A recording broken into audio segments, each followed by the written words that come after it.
Scientists expected the Mars rover's Spirit and Opportunity to run for 3 months. 3 years later, the hardy rovers are still operating on opposite sides of the red planet. This is Opportunity's story. We're on Mars, everybody. Opportunity was blessed with good fortune right from Sol 1, right from the first day. Because when we landed and we took that first images from the lander, we looked around, we were in this tiny little crater, we call it Eagle Crater, but there was exposed bedrock.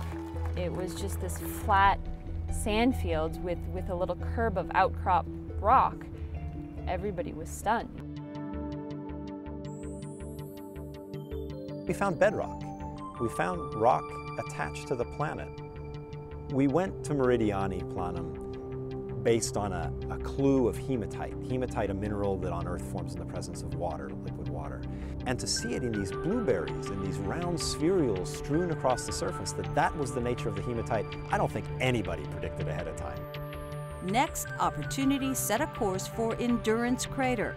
Engineers on Earth had to teach her to drive downhill, taking grindings along the way. They would drive down a few meters, do a rat hole in the outcrop rock, and analyze it for chemicals. And so they were able to see how the mineral composition of the rocks changed as you went further down. Mars did have a watery past. It was episodic in that sometimes it was wet and sometimes it was dry, you know, not unlike the Death Valley here in California. We knew 6 kilometers to the south was this giant crater called Victoria. Wow, 6 kilometers away. Could we get there? Take this rover, kind of laboriously work our way through this huge maze of ripples to get ourselves south to the scientific promised land. All of a sudden we got to one day where we drove over a dune and stopped. For weeks, Opportunity sat in a sand trap.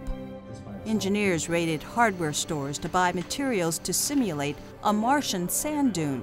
They created a technique of maneuvering a few centimeters at a time to extract her. The next big challenge that hit us is the robotic arm on Opportunity developed a degradation in one of its joints. Now, when we drive Opportunity, we have to be sure that wherever we're driving her to, she's going to end up in a place where it's safe to take the arm back out. Even with the aging rovers, we've been able to still return the same amount of science. After a stop to examine more layered outcrops at Erebus Crater, Opportunity reached the promised land, Victoria. I think we've gone from Mars being a place that's star-like, that's otherworldly, of the realm of astronomers, to a place that geologists and climatologists roam, where it's a world that works sort of like our world. As Opportunity explores Victoria, the Mars Reconnaissance Orbiter will keep a watchful eye.